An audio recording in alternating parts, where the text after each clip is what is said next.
Hello everyone, very very good evening friends. कैसे हो आप सब? होप आप सब लोग बहुत ज़्यादा अच्छे होंगे। तो यहाँ से हमारी जर्नी जो है वो स्टार्ट हो रही है और मैं आपको आज बहुत अच्छी अच्छी जगह घुमाने ले चल रही हूँ, जैसे कि आगरा की नर्मदा नदी और वेस्ट बंगाल की दामोदर नदी। ये मैं सब दिखाने वाली हूँ क्योंकि वैसे ही मैं नॉर्मली रात में निकलती थी, इस वजह से मैं आपको रास्ते का कुछ भी अच्छे से नहीं दिखा पाती थी। बट आज हम लोग दोपहर में निकल रहे हैं, इसलिए मैं आपको दामोदर नदी, जो कि बहुत आप सभी ने नाम सुना होगा, और उसके साथ साथ नर्मदा नदी, आगरा, ये सब मैं आपको दिखाने वाली हूँ। तो मेरे साथ ब्लॉग में लास्ट तक रहिएगा। अगर आपको थोड़ा सा भी पसंद आए तो लाइक शेयर, चैनल पे न्यू हो तो सब्सक्राइब ज़रूर कर लीजिएगा।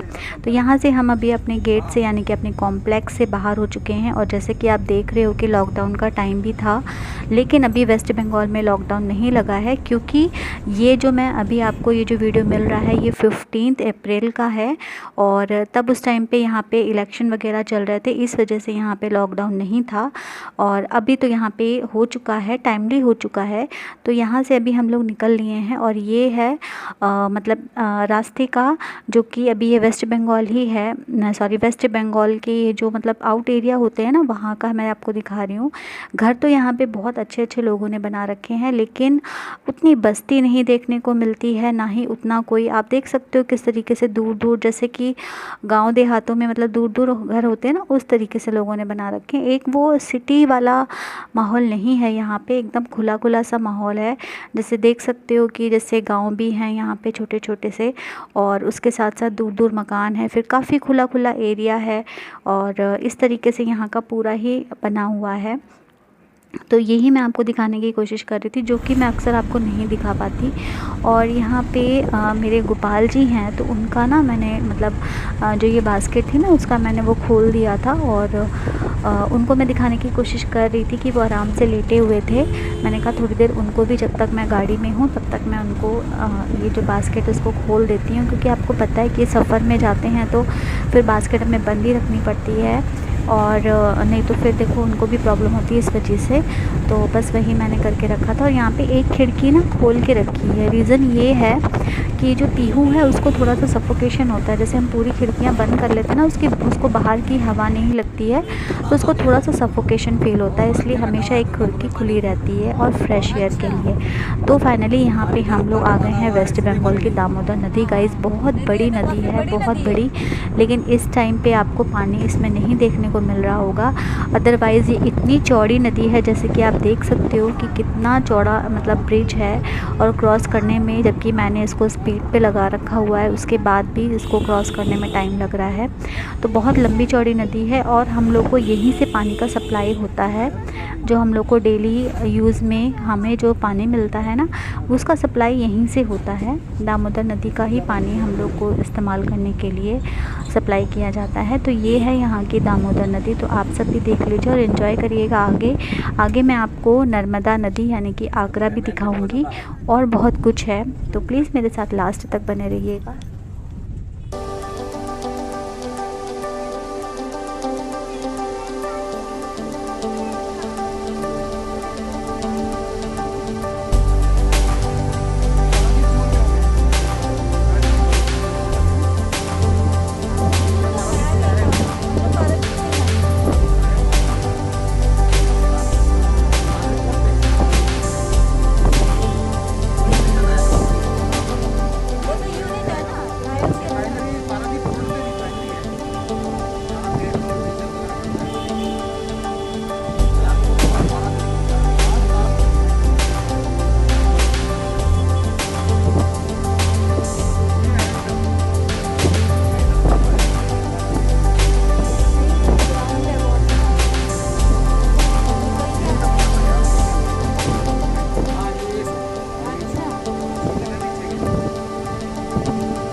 सीधा चलते रहोगे आप दिल्ली पहुँच। तो गाइस यहाँ पे हम पहुँच चुके हैं रानीगंज, और रानीगंज से आसनसोल की दूरी बहुत ज़्यादा नहीं है, और रानीगंज काफ़ी अच्छा एरिया है, एकदम सिटी जैसा लगता है, जैसे कि आप देख भी सकते हो। अच्छा खासा एरिया है, हर चीज़ अवेलेबल है, काफ़ी बड़े बड़े शॉप्स है, मार्केट है, हर चीज़ है यहाँ पे। तो ये रानीगंज का एरिया है।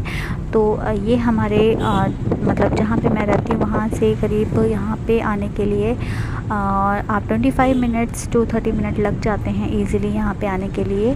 अगर आपको कोई अच्छी मार्केटिंग वगैरह करनी है, अगर जहाँ पे मैं रह रही हूँ ना वहाँ से मुझे यहीं पे आना पड़ता है अगर हमें बहुत अच्छी मार्केटिंग करनी होती है तो, क्योंकि जहाँ पे मैं हूँ इस टाइम वहाँ पे ऐसा कुछ भी मिलता नहीं है, बहुत ही टेम्परेरी चीज़ें मिलती हैं, कुछ भी अच्छा नहीं मिलता है। तो देख लीजिए आप भी वेस्ट बंगाल का रानीगंज, और उसके बाद मैं मिलती हूँ आसनसोल पहुँच करके आपसे।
तो गाइस यहाँ पे आसनसोल हम लोग की एंट्री हो चुकी है, और फाइनली अभी थोड़ी देर में आ जाएगा हमारा जो रेलवे स्टेशन है वो आ जाएगा। तो ये देखिए ये आसनसोल बहुत सुंदर है, बहुत प्यारी सिटी है, और काफ़ी अच्छी अच्छी मतलब यहाँ पे घूमने की जगह है, मार्केट्स वगैरह बहुत अच्छी हैं। तो यहाँ पे आने के लिए, अगर जहाँ पे मैं रहती हूँ वहाँ से आने के लिए मुझे यहाँ पे लग जाते हैं करीब 45 मिनट्स।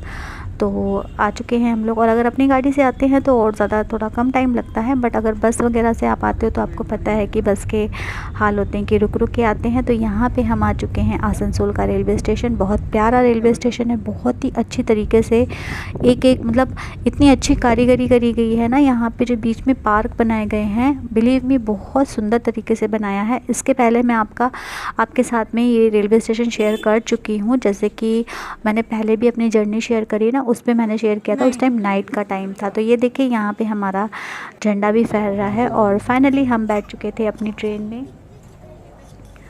तो ट्रेन में बैठने के बाद एक रिलैक्स होता है, आप देख ही सकते हो। मेरा मतलब इतना वो होता है ना कि भाई जल्दी जल्दी अभी बस आएगी, सॉरी अभी ट्रेन आएगी, उसमें बैठना है, सामान कैसे रखना है, ये है वो है। जब तक बैठ नहीं जाते हैं तब तक एकदम दिमाग ऐसे ही चकराता रहता है। तो फाइनली हम बैठ चुके हैं। साइड की दोनों बर्थ हमारी थी, ऊपर नीचे की, और यहाँ पे पीहू भी बैठी हुई है। और बैठने के बाद मुझे बहुत, एक तो गर्मी बहुत ज़्यादा थी, तो जब हम लोग स्टेशन पे उतरे तो वहाँ पे इतनी गर्मी थी। फिर उसके बाद जब ट्रेन में बैठे तो बहुत रिलैक्स फील हुआ, और मास्क तो हमें लगा के रखना ही रखना है। तो बस अब मैं आऊँगी आपको नर्मदा नदी यानी कि आगरा से, आगरा में। तो ये देखिए ये है नर्मदा नदी आगरा की, और आगरा हम लोग एंटर कर चुके हैं। तो देखिए कितनी बड़ी नदी है, और इसमें तो काफ़ी पानी है। दामोदर नदी के हिसाब से तो यहाँ पे बहुत पानी है। और ये देखिए यहाँ पे जो धोबी वगैरह होते हैं वो कपड़े धो के सुखाना और ये सब है। तो एंजॉय करिए आगरा को, और फिर मैं मिलती हूँ आपसे जयपुर से एक स्टेशन पहले मैं आपसे मिलूँगी। तो आप लोग आगरा को एंजॉय करिए, यहाँ की मैं थोड़ी बहुत सिटी आपको दिखाऊंगी। और ये देखिए कितनी बड़ी नदी है, आप इसको भी देख सकते हो, पुल अभी तक ब्रिज चल रहा है, तो काफ़ी अच्छी नदी है। और चलिए फिर मिलते हैं।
तो गाइज़ यहाँ पे आगरा जो है ना, आगरा से निकलते ही यहाँ पे पहले वो आ जाता है, मतलब एयरफोर्स का यहाँ पे है।